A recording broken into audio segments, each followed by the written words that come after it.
이어서 하겠습니다.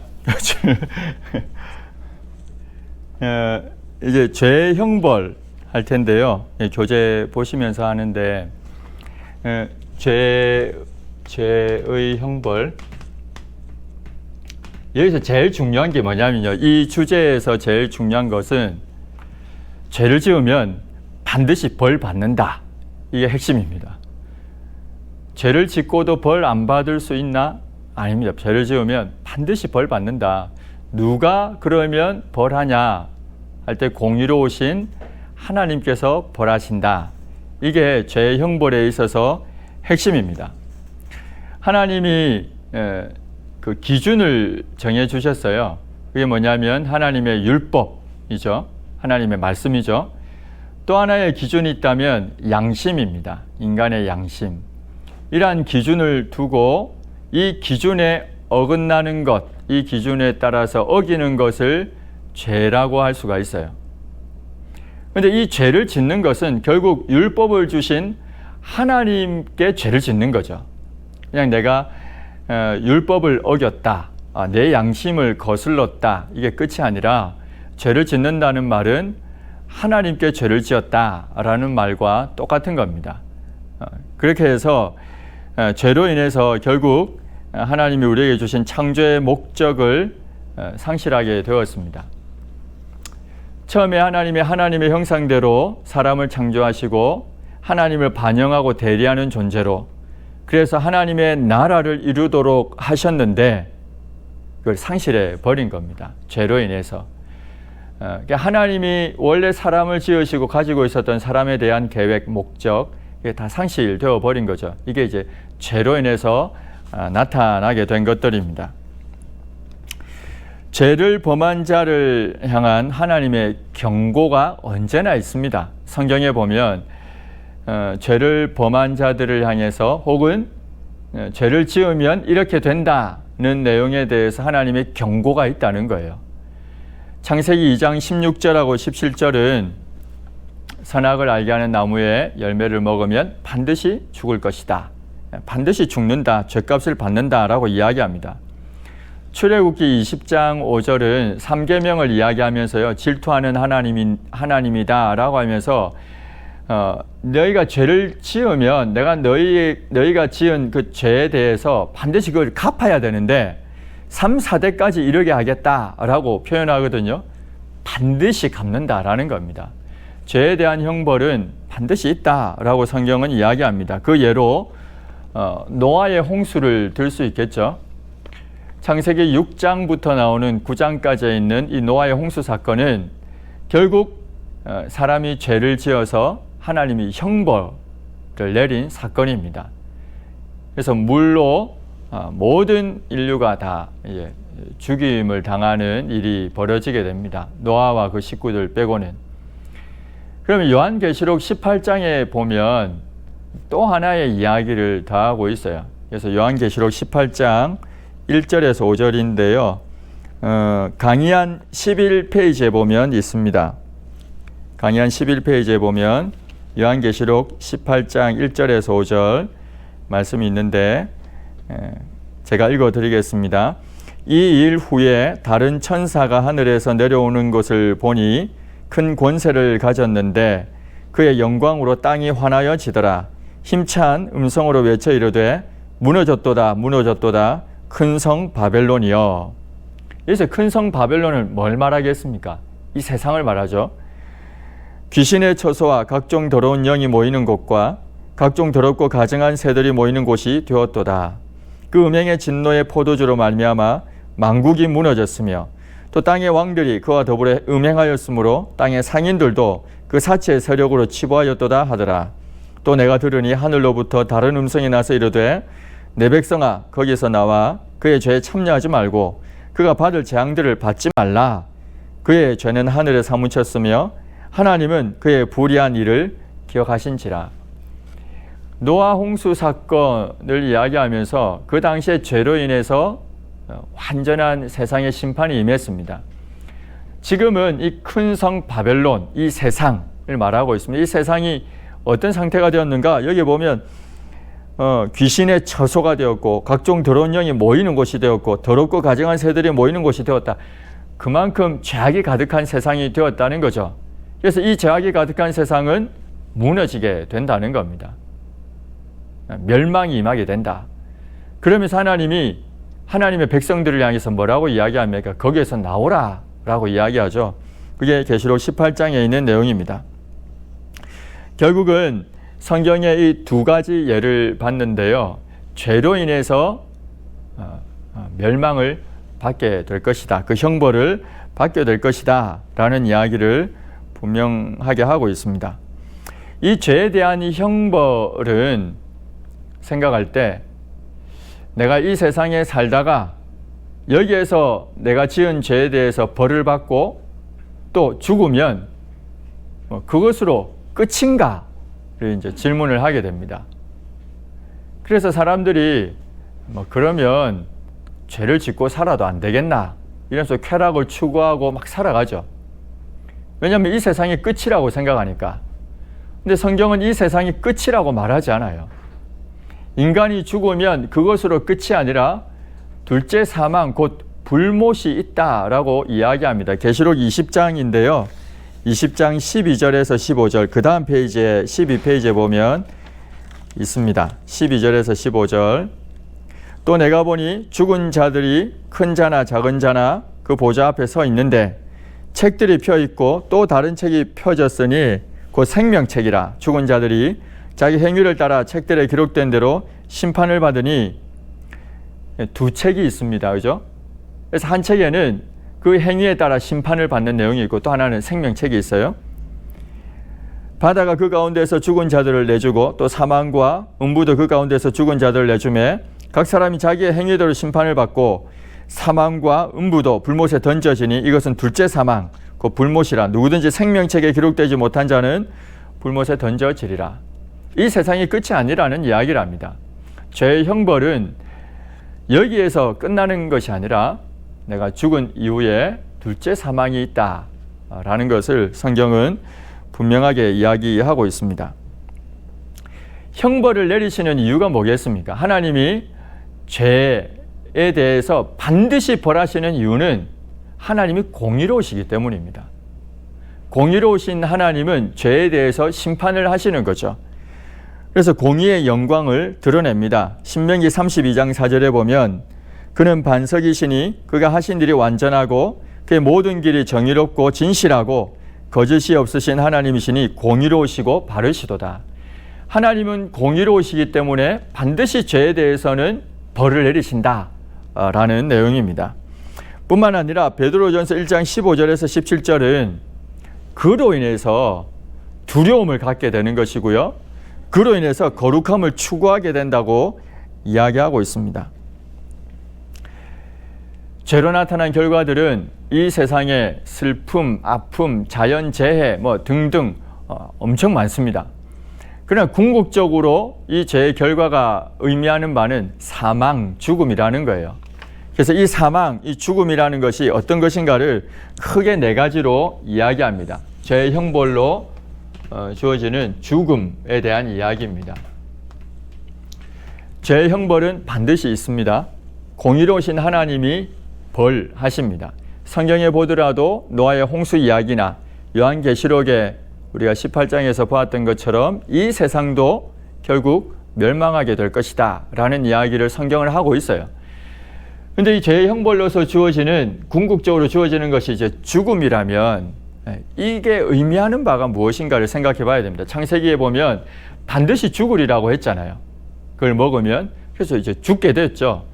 죽게 되었는데 첫 번째로 나타난 죽음의 형태는 영적인 죽음입니다. 영적인 죽음이 의미하는 바는 하나님과의 관계가 단절되었다는 거죠. 그죠? 에베소서 2장 1절에서 3절 우리가 앞에서도 읽었지만 너희는 허물과 죄로 죽었다. 그죠? 본질상 진노의 자녀다. 이처럼 죄의 형벌로 인해서 우리는 영적으로 하나님 앞에서 죽었다라는 겁니다. 요한복음 3장 19절에서 20절에 보면 그 종죄는 이것이니 곧 빛이 세상에 왔을 때 사람들이 자기 행위가 악함으로 빛보다 어둠을 더 사랑한 것이니라. 빛이 왔음에도 불구하고 어둠을 사랑한다는 겁니다. 하나님과의 관계가 완전히 깨어져 버린 거죠. 이런 영적 죽음이 일어나게 되었습니다. 두 번째로 나타난 것이 뭐겠습니까? 첫 번째로 나타난 것이 영적인 죽음이라면 두 번째로 나타나는 것은 고단한 인생입니다. 우리가 살아가는 인생이 고단하다는 겁니다. 사람 사이에 미움이 있죠. 병에 걸리죠. 질병, 고통, 자연재해, 끝끝내 이르게 되는 죽음, 육체적인 죽음, 이 모든 고단한 인생이 우리에게 주어지게 된 겁니다. 창세기 3장 16절에서 19절에 보면 이렇게 이야기합니다. 여자에게 이르되 내가 네게 임신하는 고통을 크게 더할 것이다. 네가 수고하고 자식을 낳을 것이다. 남편을 원하고 남편은 너를 다스릴 것이다. 고단한 인생에 대한 이야기입니다. 아담에게 이르되 네가 내 아내의 말을 듣고 내가 네게 먹지 말라는 나무의 열매를 먹었기 때문에 땅은 너로 말미암아 저주를 받고 너는 너의 평생에 수고하여야 그 소산을 먹을 것이다. 땅은 너에게 가시덤불과 엉겅퀴를 낼 것이다. 네가 먹을 것은 밭의 채소인데 네가 흙으로 돌아갈 때까지 얼굴에 땀을 흘려야 먹을 것이다. 네가 그것에서 취함을 입었다. 이야기합니다. 고단한 인생이 주어졌다는 거죠. 우리가 이 땅 가운데 살아가는 인생이 참으로 고단한 인생이 되었습니다. 이것이 그냥 육체적인 고단함 그것만 말하지 않아요. 이 고단한 인생은 로마서 1장 28절에서 32절에 있는 내용에 보면 이 고단한 인생에 대해서도 이렇게 설명합니다. 다만 육체의 문제가 아니라 정신적인 문제, 감정적인 문제, 이 모든 게 다 뒤틀렸다는 거죠. 또한 그들이 마음에 하나님 두기를 싫어하며 하나님께서 그들을 그 상실한 마음대로 내버려 두사 합당하지 못한 일을 하게 하셨다. 곧 모든 불의, 추악, 탐욕, 악의가 가득한 자, 시기, 살인, 분쟁, 사기, 악독이 가득한 자, 수군수군하는 자, 비방하는 자, 하나님께서 미워하시는 자, 능욕하는 자, 교만한 자, 자랑하는 자, 악을 도모하는 자, 부모를 거역하는 자, 우매한 자, 배역하는 자, 무정한 자, 무자비한 자라. 이러한 고단한 인생을 살게 됐다는 겁니다. 온갖 더러운 것들이 가득하게 돼서 탐욕으로 인해서 미움으로 인해서 시기로 인해서 이게 이제 죽음으로 인해 나타난 결과라는 거죠. 하나님과의 관계가 단절될 뿐만 아니라 우리의 인생이 고단한 인생이 되었다라는 것이 죄의 형벌로 나타난 죽음의 내용입니다. 또 세 번째로 나타나는 것이 뭐겠습니까? 그것은 육체의 죽음입니다. 육체의 죽음. 이건 우리가 다 아는 내용인데요. 우리 창세기 3장 19절에 보면 너는 흙이니 흙으로 돌아갈 것이니라 라고 이야기했죠. 로마서 5장 12절에 보면 죄로 말미암아 사망이 들어왔다. 그래서 사망이 모든 사람에게 이르렀다. 육체적인 죽음에 대해서 성경은 이야기합니다.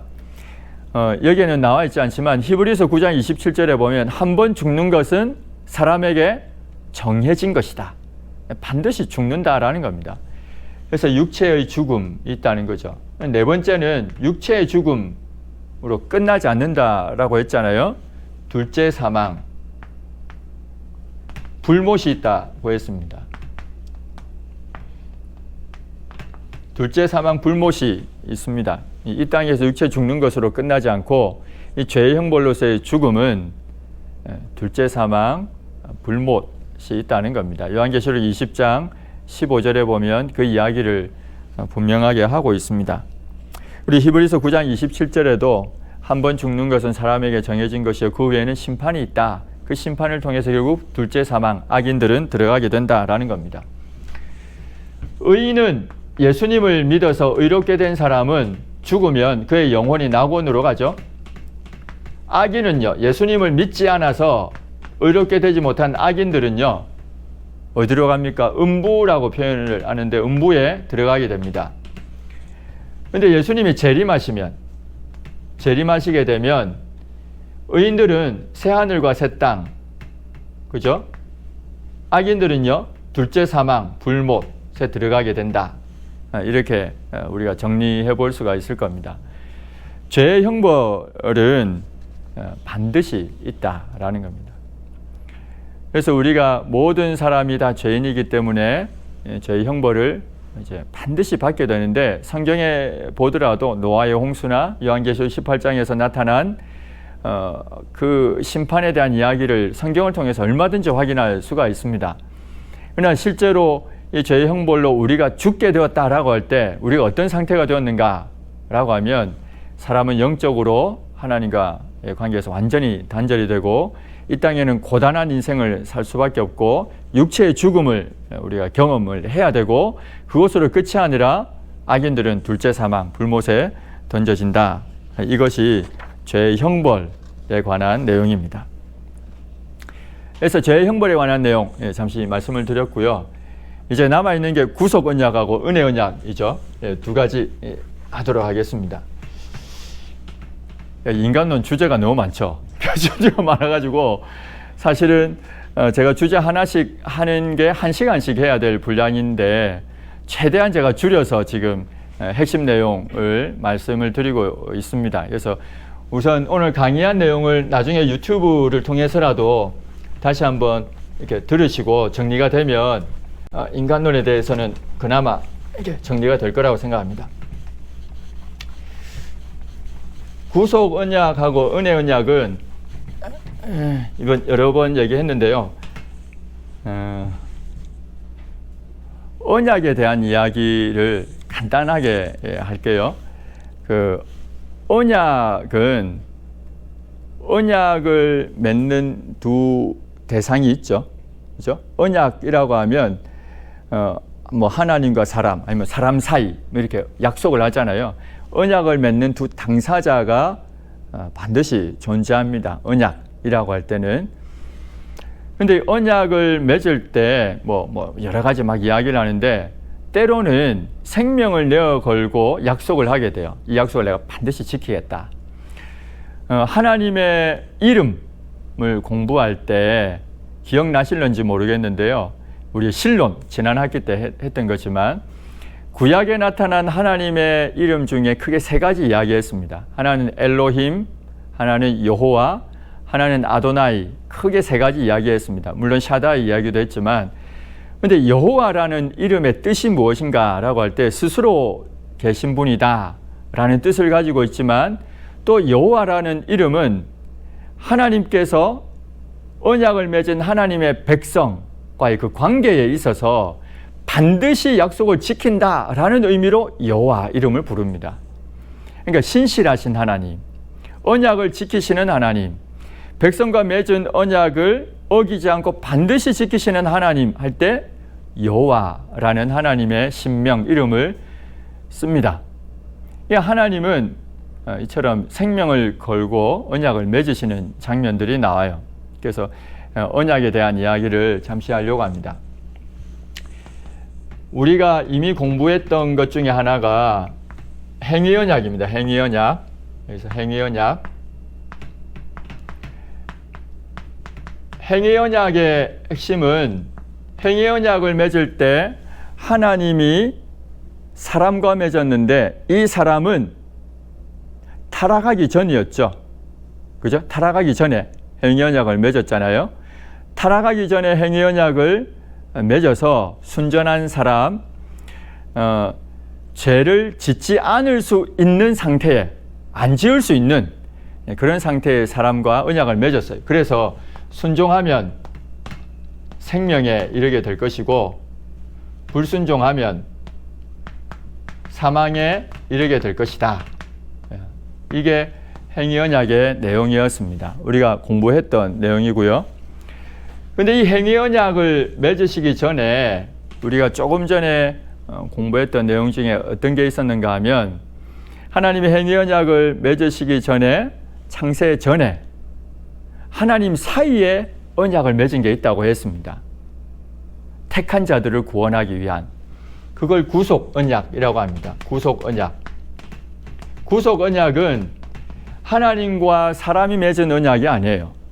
삼위일체 하나님 사이에 이루어진 언약입니다. 그래서 하나님께서 아담이 선악을 알게 하는 나무의 열매를 먹도록 내버려 두신 것은 이 구속 언약 때문이죠.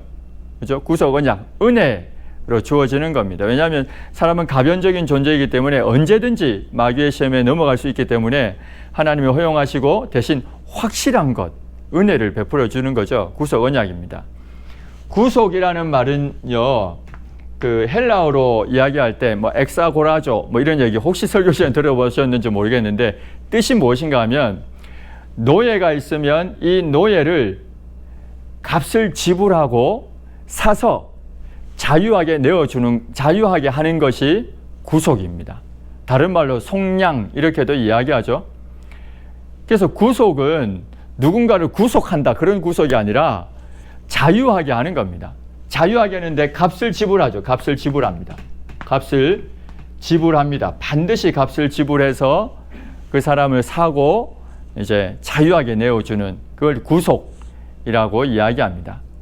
그러니까 하나님께서 하나님 사이에 이러한 구속 언약을 창세전에 맺으신 것입니다. 삼위일체 하나님 사이에 맺은 언약입니다. 에베소서 2장 4절부터 10절까지 우리 한번 읽어보겠습니다.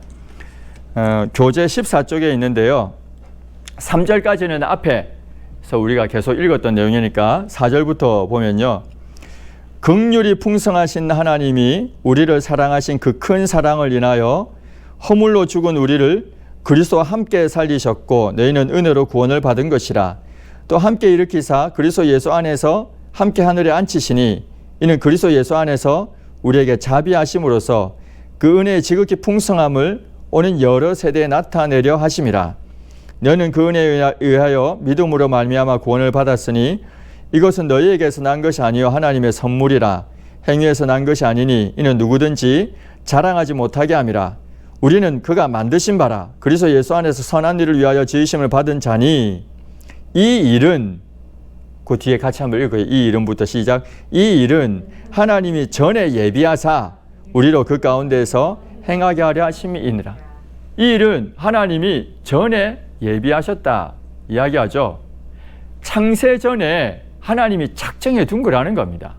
이 모든 일은 4절부터 나오는 그 모든 일들은 4절부터 나온 내용이 뭐였습니까? 하나님이 어떤 분이라고 이야기해서 여기 보면 긍휼이 풍성하시다. 하나님은 사랑이 큰 사랑, 크시다. 하나님은 자비로우시다.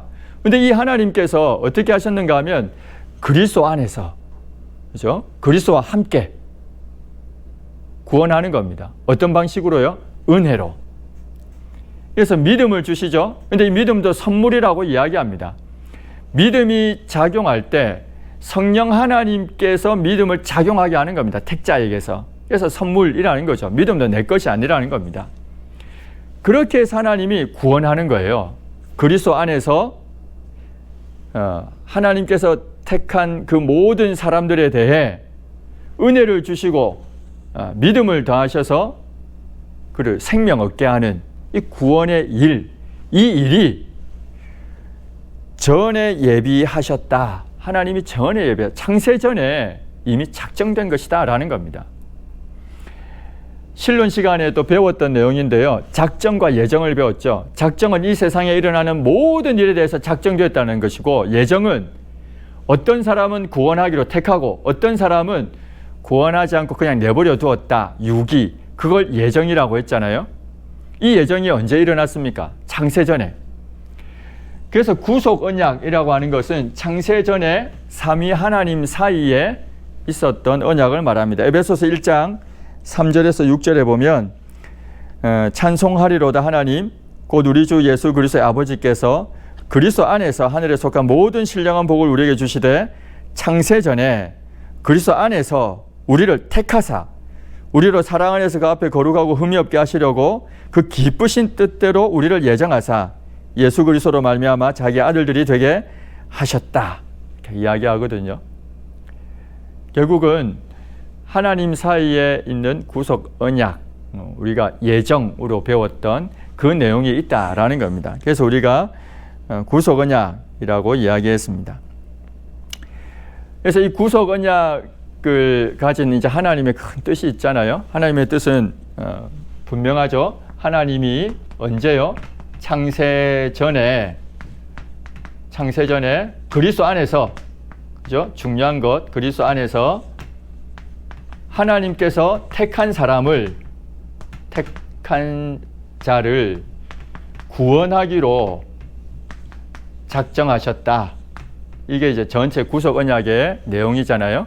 이게 하나님의 뜻입니다. 근데 성자 하나님께서 성육신, 인간의 몸을 입고 오셔서 여기서 보증하시게 되고, 성령 하나님은 믿는 자에게 그 믿음을 선물로 주시고 은혜로 그 구원을 받게 하는, 적용을 하는 역할을 하는 것입니다. 이것이 구속 언약의 내용입니다. 이 나머지 왕권 대제사장, 이 내용은 예수님이 하나님의 아들로 이 땅에 내려오셨다라는 이야기고, 그래서 메시아 이야기할 때 가장 중요하게 다루는 히브리서에서도 언급하고 있는 두 구절은 시편 2편 7절에 있는 내용하고 시편 110편 4절에 있는 내용입니다. 그래서 너는 내 아들이라, 내가 너를 낳았다 라는 내용이고요. 또 하나는 영원한 대제사장, 멜기세덱의 반차를 따르는 영원한 대제사장. 그래서 예수님이 하나님의 아들, 왕권을 가진 아들로서 오시고, 또 영원한 대제사장으로 오셔서 실제로 예수님이 대제사장이 되실 뿐만 아니라 희생 제물이 되시는 그 이야기가 히브리서에 기록이 되어 있습니다. 이 구속 언약의 내용입니다. 구속 언약은 이렇게 이제 정리를 하고요. 이제 은혜 언약 하겠습니다. 은혜 언약 딱 하면 시간 안에 끝날 것 같습니다. 은혜 언약. 은혜 언약도 할 얘기가 많습니다. 이 양이 많아서. 이제 은혜 언약은 뭐냐면, 우리 행위 언약 얘기했죠. 그래서 인간이 어겨서 타락했잖아요. 타락한 이후에 주어지는 것은 모두 은혜 언약이라고 이야기합니다. 은혜 언약. 그래서 구약 시대에도 은혜 언약이고 신약도 은혜 언약입니다. 타락한 이후에는. 왜 은혜 언약이 될 수밖에 없습니까? 타락해버려서 우리가 원죄를 가지고 태어나니까 오염 때문에 전적으로 부패했고 전적으로 무능력하잖아요. 더 이상 순종함으로 생명을 얻을 수 없게 되었잖아요. 하나님은 구속주로서 은혜를 베풀 수밖에 없습니다. 그래서 은혜 언약을 맺으시는 거죠. 그래서 그 뒤에 나오는 모든 내용은 은혜 언약이라고 합니다. 여러분들 교재에 보면 웨스트민스터 신앙고백서 7장 3항 있는데요. 16페이지에 그 내용을 한번 읽어볼게요. 이 내용이 은혜 언약의 내용을 잘 정리한 겁니다. 그래서 이 내용을 한번 보겠습니다. 인간이 타락으로 인해서 그 언약, 행위 언약에 의하여 스스로 생명을 획득할 수가 없게 되었다. 맞죠? 타락에서 원죄를 가지고 태어나기 때문에, 그래서 죄책과 오염이 있잖아요. 더 이상 행위 언약으로는 생명을 획득할 수가 없습니다. 그런 의미에 있어서 행위 언약은 폐기가 되었다라고 이야기해요. 순종으로 생명을 얻는 것이 불가하다. 그래서 행위 언약은 폐기되었다 이야기합니다.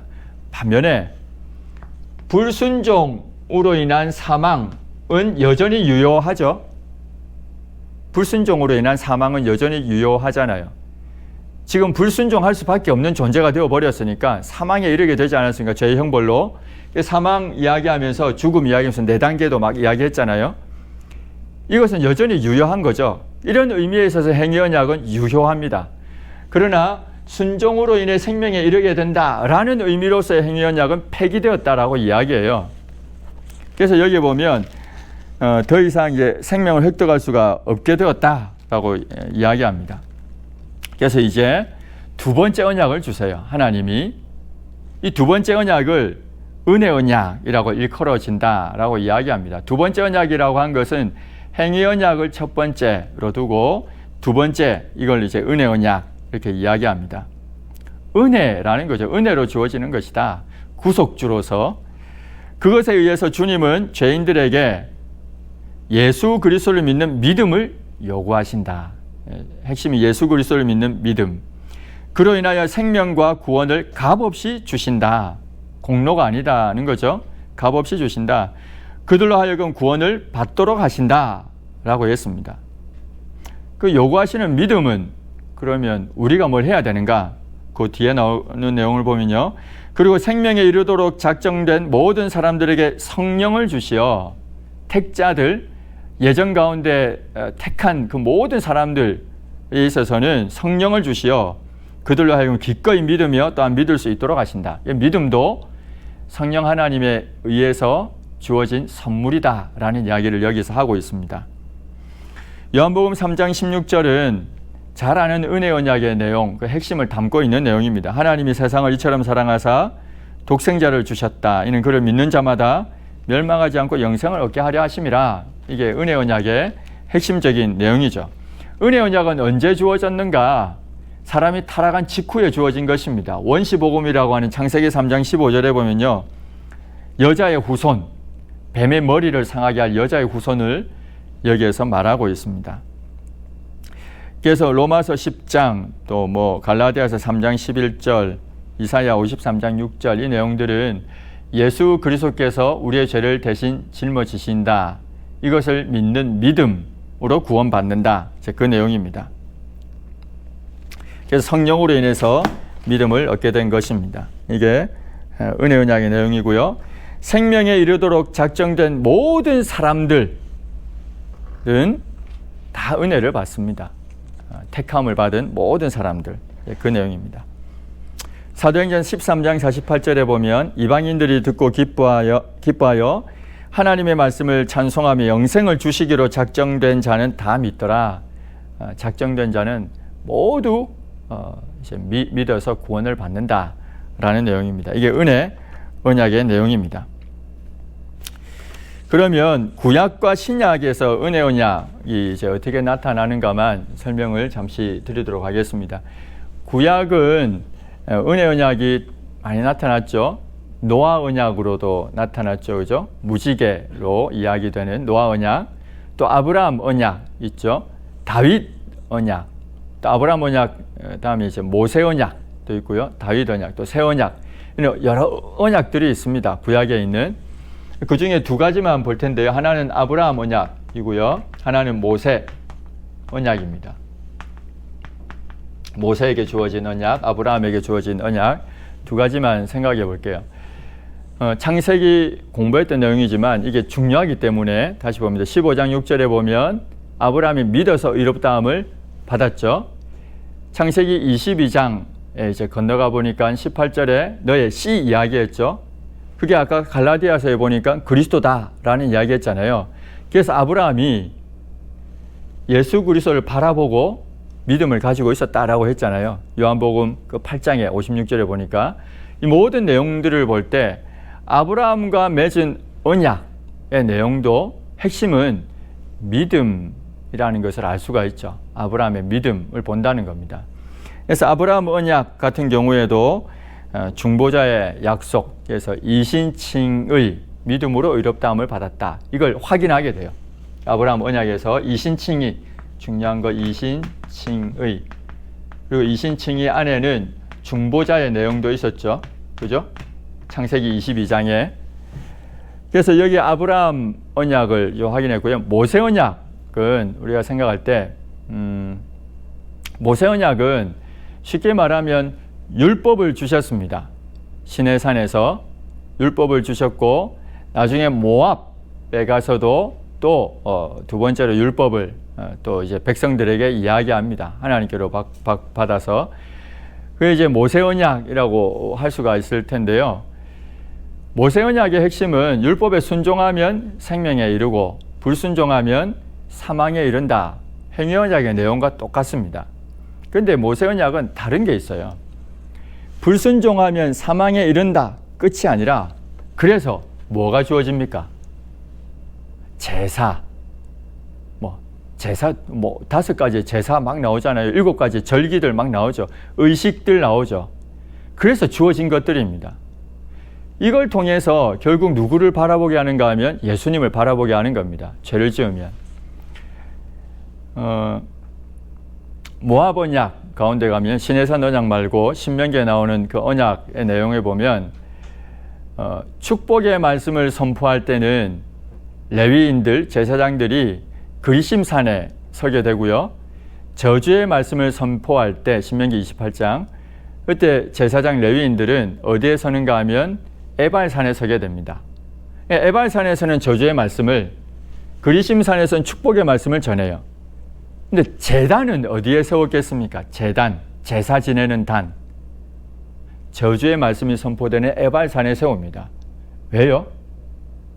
불순종해서 하나님께로부터 이제 사망의 저주를 하게 되면 그게 끝 하면 안 되잖아요. 그게 은혜가 안 되잖아요.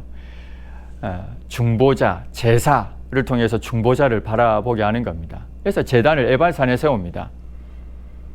결국은 모세 언약의 내용도 행위 언약처럼 율법으로 주어져 있어서 행위 언약처럼 보이지만 불순종하면 사망이다. 이게 끝이 아니라 거기에 더해진 게 있다는 겁니다. 제사도 있고 성막도 있고 의식들이 다 있다는 거죠. 근데 신약 시대가 되면 예수님이 오시잖아요. 성취가 되었잖아요. 약속의 중보자가 실제로 오셨으니까, 메시아가 오셨으니까. 그래서 모세 언약에 있는 제사나 의식들은 이제 폐기가 된 겁니다. 율법에는 시민법이 있고요, 의식법이 있고 도덕법이 있다고 이야기해요. 구약에 있는 율법에 보면 도덕법은 여전히 유효하지만 의식법은 예수님이 오셨기 때문에 사라졌습니다. 폐기가 됐습니다. 더 이상 우리 제사 안 지내도 돼요. 그죠?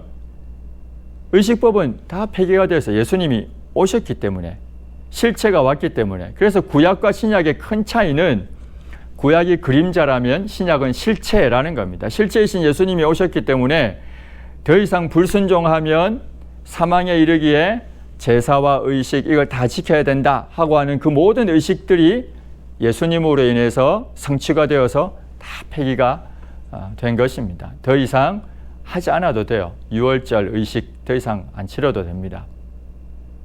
그러면 신약 시대에는 이러한 은혜 언약이 어떻게 이제 실현되는가라고 할 때 크게 두 가지 이야기를 합니다.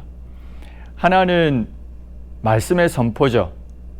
복음을 선포하는 걸 통해서 은혜 언약의 내용이 우리에게 전달됩니다. 예수 그리스도를 전하는 걸 통해서, 말씀의 선포를 통해서 은혜를 받게 돼요. 또 하나는요, 성례입니다. 성례, 세례와 성찬. 그래서 세례를 통해서 예수님이 십자가에 못 박히신 것처럼 내가 죄에 대해서 죽고, 예수님이 부활하신 것처럼 내가 의에 대해서 하나님에 대하여 산다라고 로마서 6장에 있는 그 세례의 의미들이 드러나게 됩니다.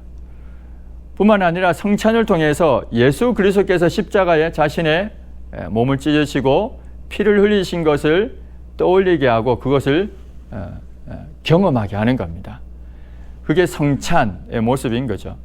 그렇게 해서 은혜 언약이 신약 시대에 그대로 실현되고 있습니다. 오늘날에도 우리는 말씀을 선포하고 있습니다. 때로는 강단을 통해서, 설교단을 통해서 하나님의 말씀을 선포하고 또 나가서 전도하면서 복음을 전하기도 합니다. 또 세례를 받고요, 또 성찬을 행하는 이 예식, 성례를, 예수님이 제정해 주신 이 성례를 우리가 시행함으로 또 은혜를 받고 누리고 있습니다. 이렇게 해서 신약의 은혜 언약을 간단하게 정리할 수가 있겠습니다.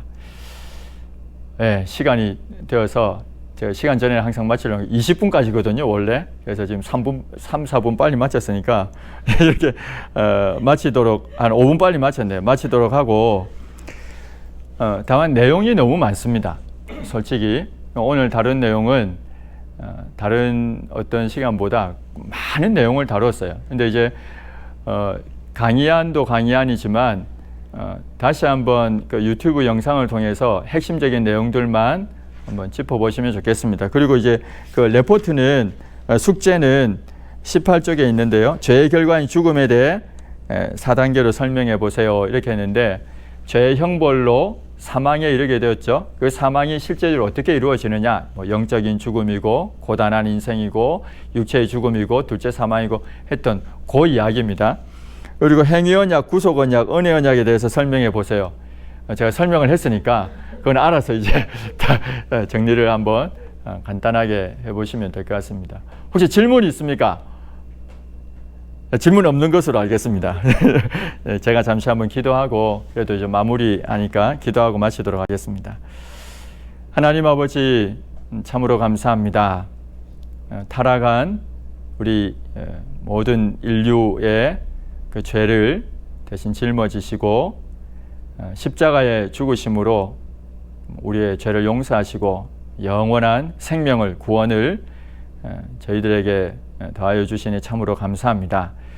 은혜를 받은 하나님의 백성으로 은혜를 받은 사람으로 오늘 하루도 살게 하시고 또 내일 하루도 살아가게 하시고 또 매 순간 하나님의 은혜로만 살아가도록 주님 인도해 주시기를 간절히 소원합니다. 감사합니다. 예수님의 이름으로 기도합니다. 아멘.